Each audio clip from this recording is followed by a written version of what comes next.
Imagine discovering that the medications you rely on might have slipped past safety checks, all because of a loophole in the system.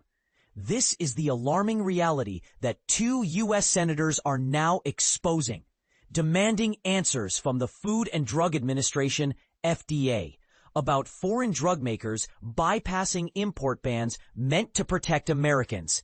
But here's where it gets controversial. The FDA has quietly allowed these exemptions, often without public scrutiny, raising serious questions about transparency and patient safety.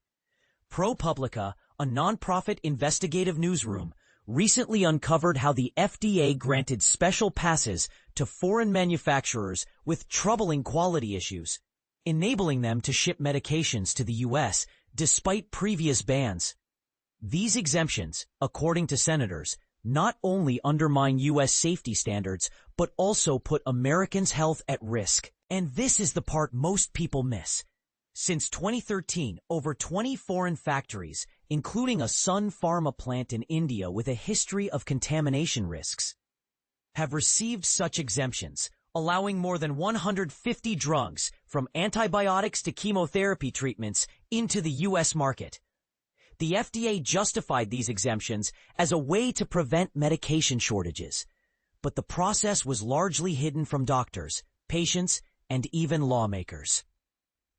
Despite a 2012 law requiring the FDA to disclose its strategies for addressing drug shortages, the agency only mentioned this practice in a single footnote of a 2023 report, and not until 2024. Is this transparency? Or is it secrecy? Senator Rick Scott, R. Flau, and Kirsten Gillibrand, DNY, expressed urgent concerns about the FDA's oversight, emphasizing the potential dangers to seniors and other vulnerable populations. Scott bluntly stated, the FDA may be allowing potentially unsafe, low-quality drugs into American homes. That's unacceptable. Sun Pharma, meanwhile, claims it maintains a relentless focus on quality and is working with the FDA to resolve issues. But should we take their word for it? The controversy deepens when you consider the findings of former FDA Inspector Peter Baker, who spent years investigating factories in India and China. He reported repeated instances of shortcuts and fraud at substandard facilities. Yet his concerns were often overshadowed by these exemptions. Government records reveal shocking details: filthy water, contaminated vials, and destroyed quality testing documents. How can we trust a system that overrides such red flags? ProPublica's investigation also exposed that these exemption decisions were made by a small, secretive group within the FDA, led by longtime drug safety head Janet Woodcock. Her response?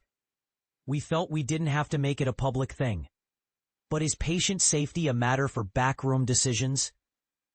The senators are now demanding the FDA explain its criteria for defining drug shortages, provide market share data for exempted drugs since 2020, and release a complete list of these medications, something the agency has never done. ProPublica took matters into its own hands, using AI and coding to compile such a list after a year-long investigation. Why did it take a nonprofit to uncover what the FDA should have disclosed? This issue isn't just about bureaucracy, it's about trust.